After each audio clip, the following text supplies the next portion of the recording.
Welcome to Bogside Chats, where we're talking everything DeFi Kingdoms. This is the first non-whale podcast. No Gen Zeros, no stable of 100 heroes. I'm Matty Pesk. I'm joined today by Guy Kid and Franz.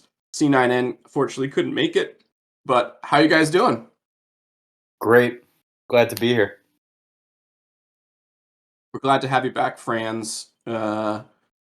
We're excited to talk. We got a lot going on. We got Crystalvale right around the corner.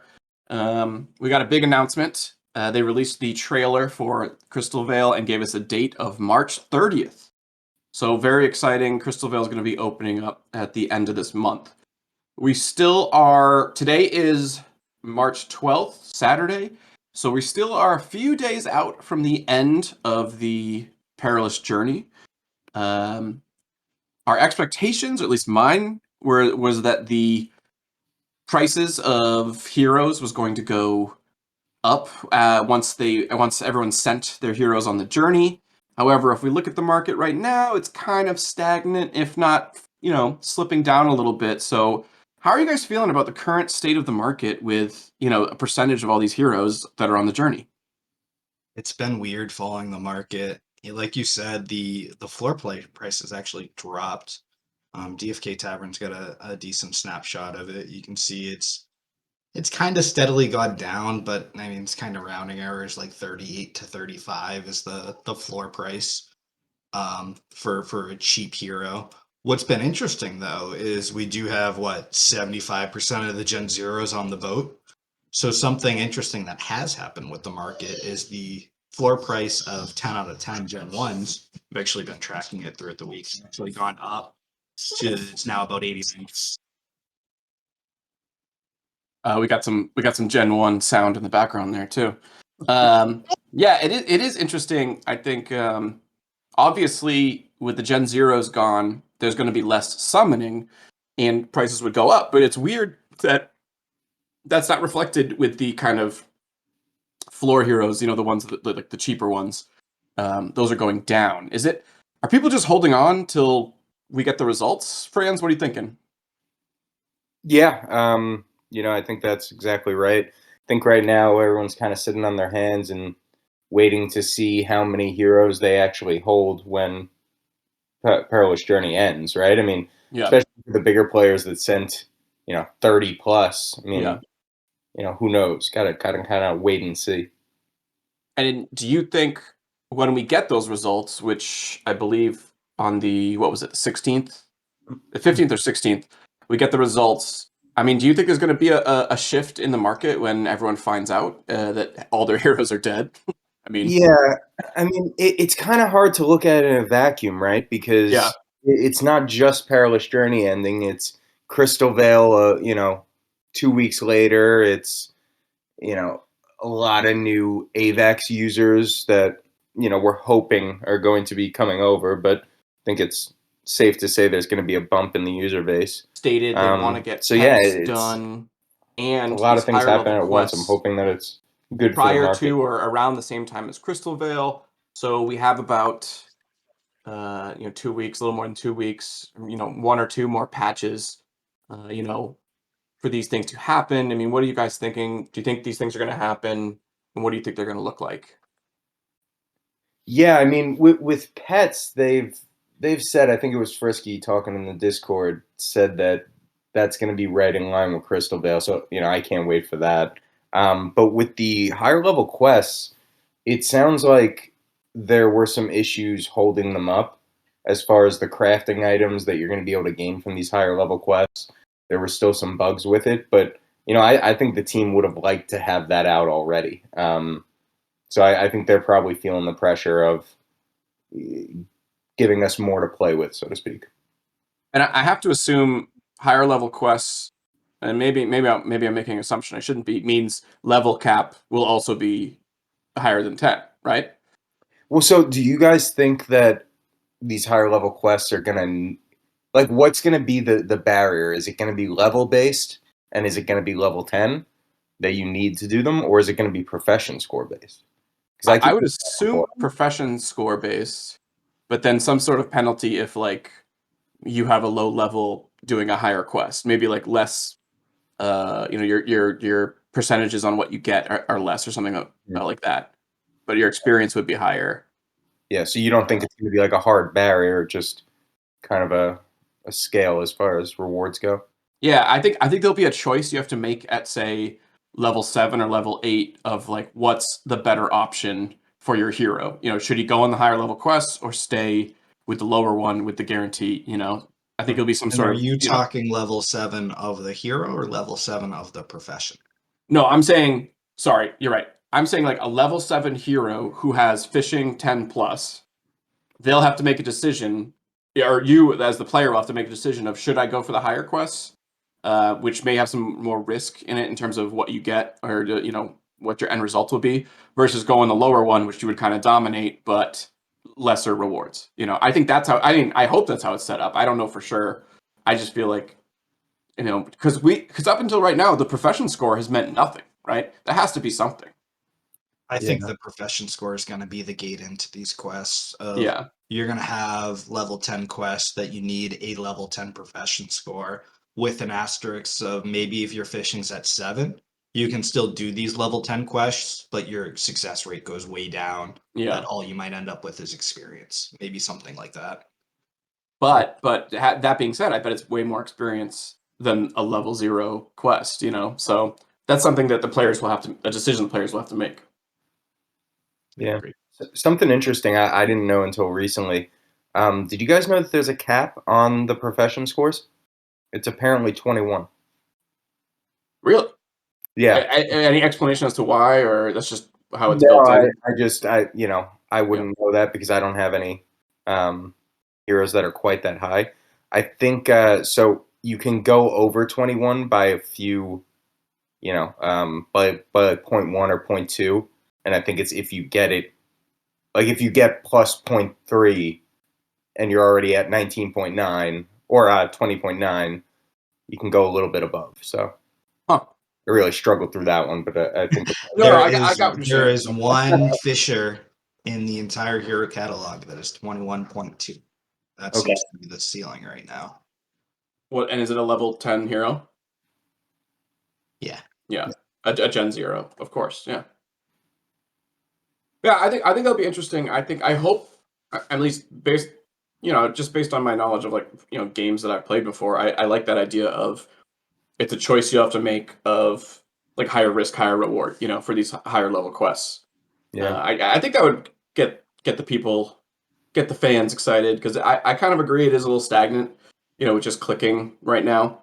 So that'll make it a little more interesting. Of like you have to make those strategic. Yeah, you know what? You have to make those decisions. Pretend I didn't even say that.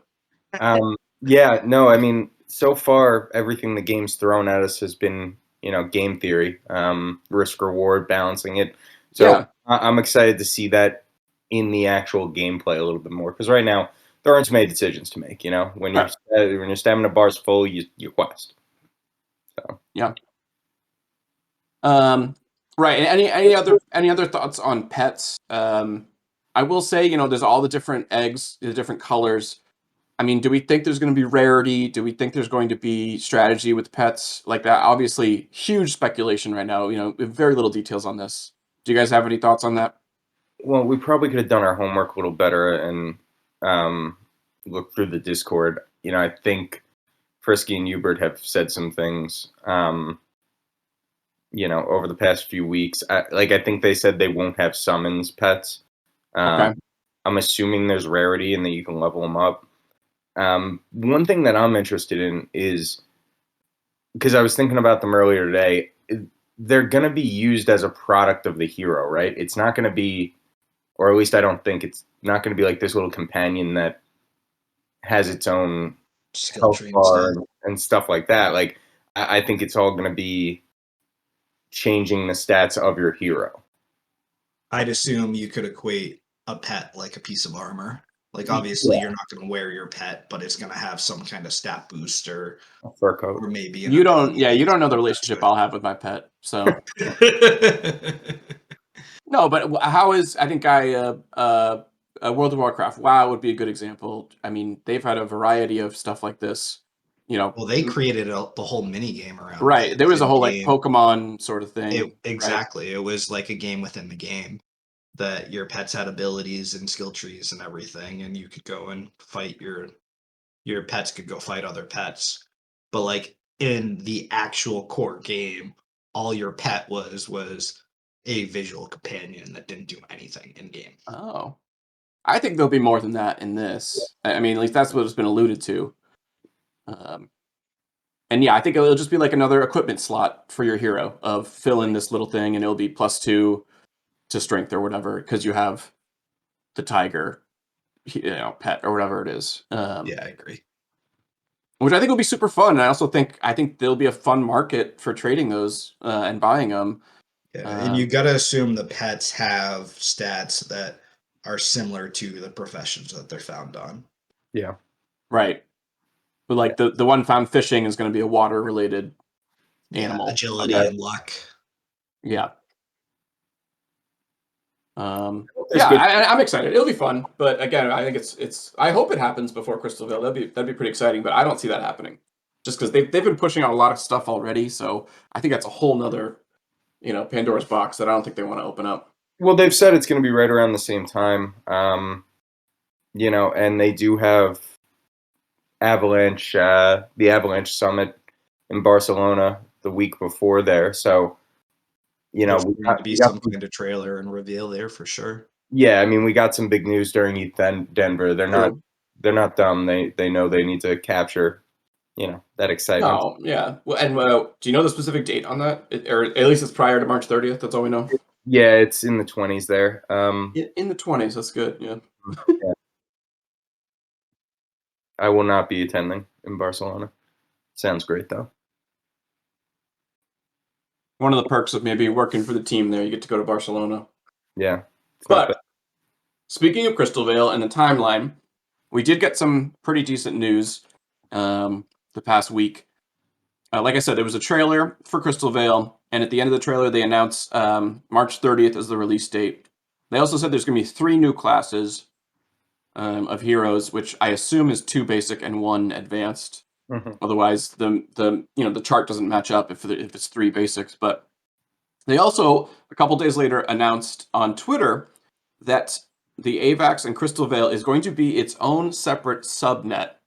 And I'm not great on the terminology here, so I'll have to have you guys kind of help me out with this. And so, because the announcement made this seem pretty significant. What does this mean, and what is the proper way to describe this? Yeah, I mean, it's a separate chain specifically for DFK.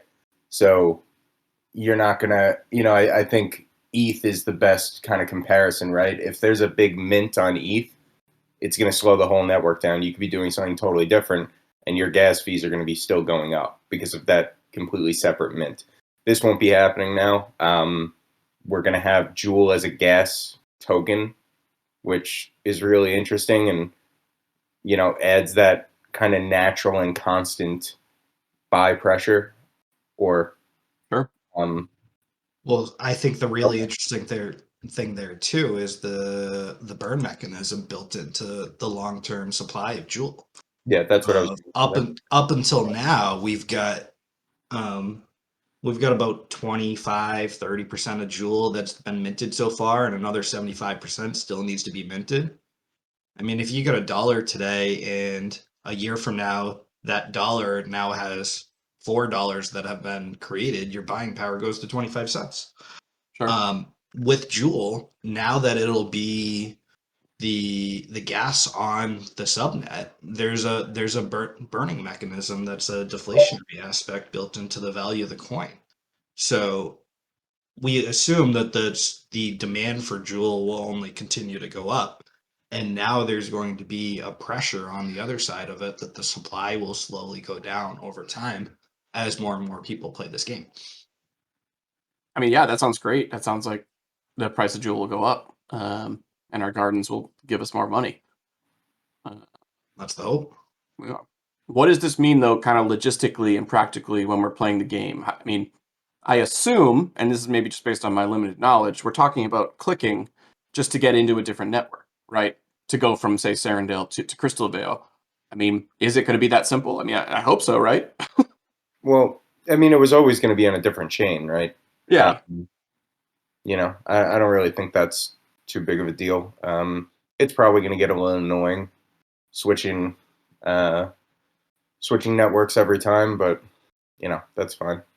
You're going to And have I'd be really curious to see what the fees are of we've got the docks kind of built in of I think the docks is going to become more of a built-in function of the game of now you're talking about sending heroes from network to network either through arbitrage opportunities or maybe there's certain quests going on in Crystalvale that don't exist in Serendale. Maybe these level 10 quests only exist in Crystalvale and you have to go move over. That'd be cool. But it'll be interesting to see how all that dynamic works out. And then from the market perspective, the coinciding arbitrage opportunities that are built into it as well. Are we going to have two separate taverns? Are we going to have two separate portal summoning stations that, all right, I have a pirate and this monk is the best match for my monk, but he's actually in Crystalvale and I need Crystal to summon with this monk, and I also need to go move my pirate over to the other network. So the overall supply, now that these heroes are going to be split across two networks, could actually be interesting as well, and could create some arbitrage opportunities for people, but also could drive up the price of the floors as the heroes kind of get split across two networks. Oh, and also, assuming again these new classes only exist in Crystalvale, there'll be a process of a ton of people are going to collect these new classes and send them back to Serendale, I would assume, because they're going to be even more rare when they get sent back to Serendale. Well, I mean, I don't know if they'll be more rare based on where. Well, if you can't create them in Serendale, I mean. Well, no, but once the Gen Zeros are released, they're not locked into Crystalvale. You're going to be able to move them wherever you want. I mean, if the price of Jewel is less than the price of Crystal, send them over to Serendale to summon. The one thing I'm really excited for, though, is I've bridged a few times. I don't think everyone has, and I think there's going to be kind of a mass panic on the first day of Crystalvale. Yeah. People just kind of putting it off to figure out how to do it. Not that it's a very hard thing, but it's a little intimidating when you haven't done it before. I mean, I would be curious if you pull all of the current DFK players, how many of them have bridged so far? Right. Very, very small percentage. Yeah, so that's going to be fun. Yeah, that will be interesting, I think. I have some Jewel in the Jewel AVAX garden. Obviously, that doesn't mean that doesn't mean anything for Crystalvale. So I would have to pull that and send it over. But do you think there'll be a massive push to try and get funds over to Crystalvale? I mean, that's what you're assuming with this bridging. There's going to be a lot of people bridging because a lot of people want to get over there. Is that your game plan? Are you liquidating your Serendale Gardens? I don't think so. I mean, at this point, I think I'm going to leave them where they are and hope that everyone does leave, so then I'm the only one left with any money in Serendale. I mean, obviously I'm being, Right. dramatic there, but that's my hope. That's my strategy. Yeah, I've started just stacking Bridge Jewel on Avalanche already. I want to capture that APR from the second that it goes live. Yeah. Well, how do you think that'll be released? Well, it seems like it'll be controlled, where it's going to be an announced date of when you can go over, and the gardens are going to, we've done a couple LP chases in the past, so it sounds like it'll be an announced date. I can see it being something like that we know the gardens will turn on March 30th or something like that. And on March 28th, we can go move money over and still be able to take advantage of the APRs. Yeah, no, I don't think it's going to be a surprise thing. But at this point with the bank, with the secret snapshots that went on and that all kind of being in the past, I don't really see any benefit to keep it in the bank for these next few weeks. I've just been kind of stacking it. It makes it harder for me to touch it and summon and buy heroes too, which is a nice little barrier that I've put on myself. A little less liquid, where it takes a couple steps to go actually Yeah. make a purchase. Yeah, the And one. tied to that too. So, I mean, we've never been this early in the sense of like knowing an LP is going to happen weeks before it really does. What's going to happen to the price action of Jewel on Avalanche up until the Gardens release? Isn't there a chance Jewel actually spikes because everyone wants Jewel on Avalanche? Like, how does that supply demand aspect work? Yeah, I mean, there's going to be buy pressure on Jewel, right? You'd have to think. Um, Doesn't and sorry, I mean this is maybe my crypto ignorance, but wouldn't the price doesn't that get leveled out in terms of like it averages out eventually? So like if it's on one if it's being bought on one network, won't that affect all where it's bought everywhere, right? Or will it be There'll unique? be arbitrage opportunities, but yeah, they flatten out pretty quickly. I mean, the market is efficient. Yeah, Years back in Well, 2017, you could find arbitrage that kind of hung around for a little while because it wasn't as efficient. But there are just so many people now; it levels out quick. and also so if I've got Jewel on Harmony, then I want to move over to say hi to my Gen 1. But if I've got Jewel on Harmony that I want to move over to Avalanche, am I actually buying Jewel from someone on Avalanche, or am I paying a fee to move my Jewel over? How does that work from a pricing see, I perspective? think that's what the bridges do is they just slide it over, and you're paying for the cost to slide it over. You're not actually purchasing new tokens. Right. That was It, my understanding of bridging, but I might be incorrect on that. yeah, I think we're all a little over our Yeah, maybe. but that's my understanding as well. That you can't just send it to that network because it's not compatible with it. The bridge gives you Yeah. that compatible form of it. So, one thing I do want to make sure that we mention from that subnet announcement that I think's gone mostly overlooked, but might have been the most bullish part of it, was the outposts. Right. So I don't have it up in front of me to read it verbatim, but essentially the outposts are going to be fiat on ramps, and it sounds like it's not just going to be using fiat, using US dollar, but also kind of setting up new players. So RPC download, things like that, where it's very intimidating when you first get onto this game, and it's like, wait, I have to download this RPC or type in this Separate RPC, networks. Yeah, all these yeah. different things. I've had friends that have just been like, "Yeah, it's way too much. No chance." So Yeah, I do think it's very interesting, and I think I'm excited for it. And I'm assuming these outposts are going to be like on the map, in-game things, sort of like the docks where you can interact with them, which I think will make it even easier um, for people jumping into the game. Which sort of brings up the final thing I want to talk about, which we've sort of been hinting at the whole time. AVAX is a massive network. It's like top 10 coin or what have you, token, everyone, whatever it is. You guys expecting an influx of players with this? I mean, I am just that's what I'm guessing, but I mean, yeah, I'd love to know you guys' thoughts on that. Guy, you want to start?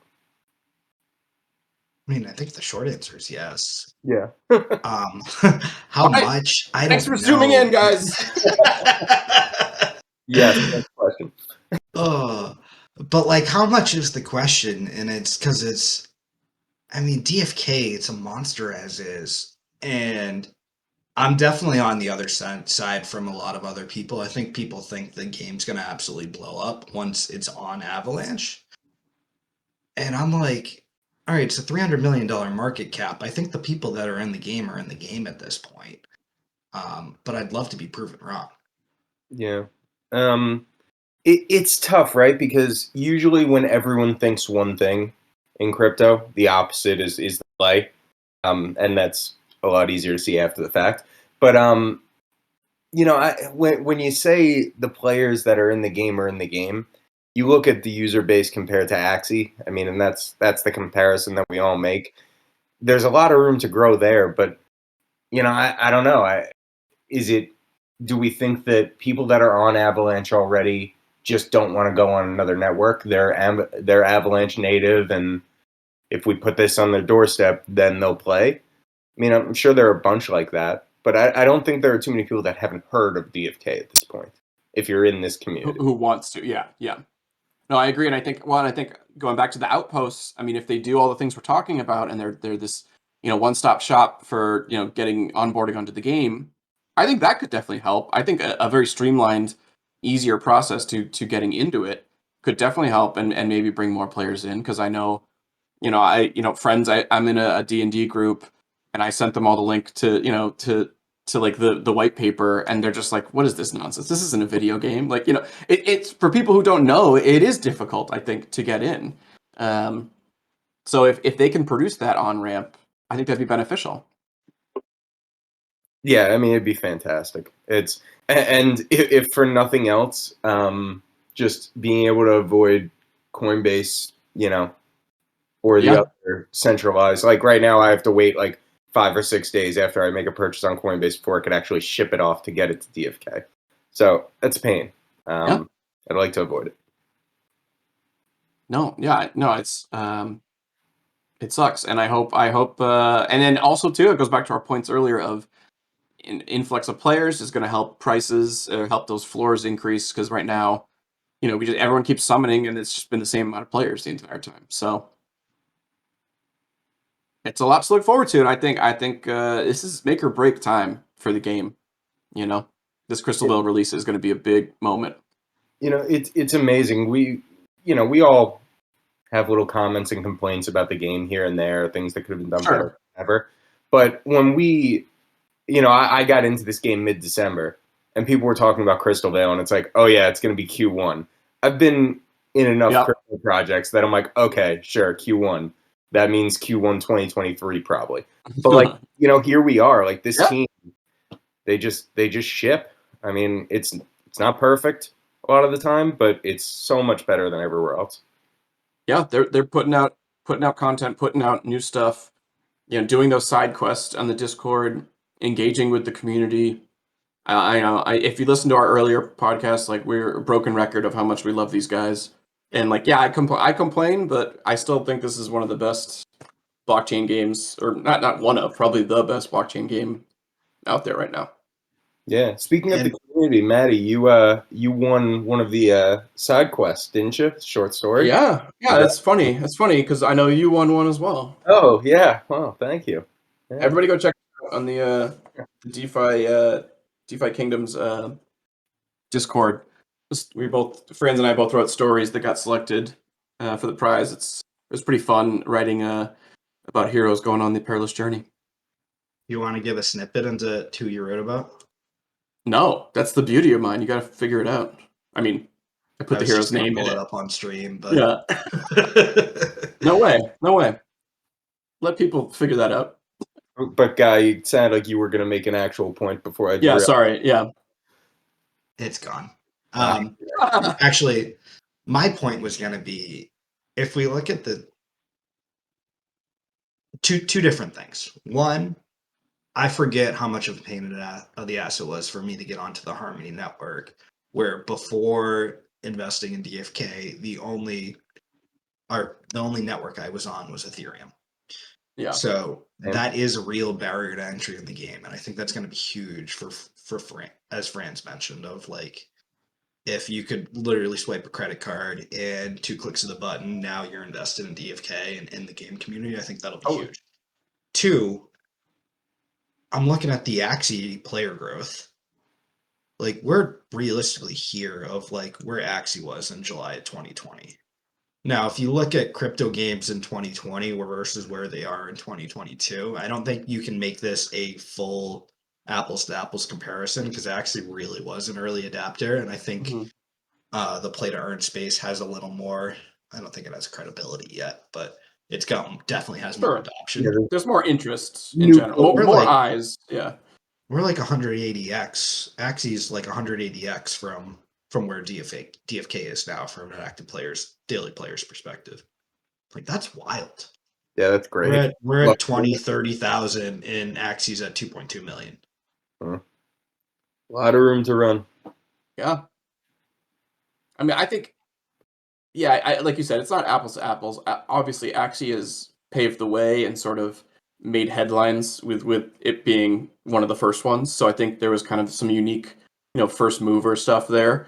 But yeah, I mean, I think, we've talked about this. The DeFi Kingdom's potential is, the moon, if you will. But for us to start talking about or putting Axie in our sights in a realistic way, PvP is going to have to be the catalyst for that. I mean, No question. Yeah. It'll keep creeping up, but that's going to be the real turning point because that's the game, right? Yep. And I think too, especially, well, I mean, I don't know how active it's going to be. I don't think it's going to be like action packed. But if we start getting some Twitch streamers who like put their PvP up and they show them winning like actual jewel and actual money, and that will get so much hype, and that will just bring more eyes to it. So I'm excited. I'm very bullish. Yeah, it's great. A lot of good things coming, and Crystalvale is the first step here. Can't wait at the end of the month. Yeah, March 30th. Mark your calendars. Stack your jewel on the AVAX network. I mean, that's not financial advice. Do whatever you want to do. Save. Yeah. Well, this has been another episode of Bogside Chats. We are the first and possibly only non-whale podcast. No Gen Zeros, no stable of 100 heroes. Today, I was joined by Guy Kid and Franz. My name is Matty Pest. Oh, and Guy Gen Kid's 1. Gen 1. Gen 1 Guy is ready for bed. She should have been in bed about an hour and a half ago. But that'll be our bye, sign Gen off. 1. Bye-bye. Thanks, guys. See ya.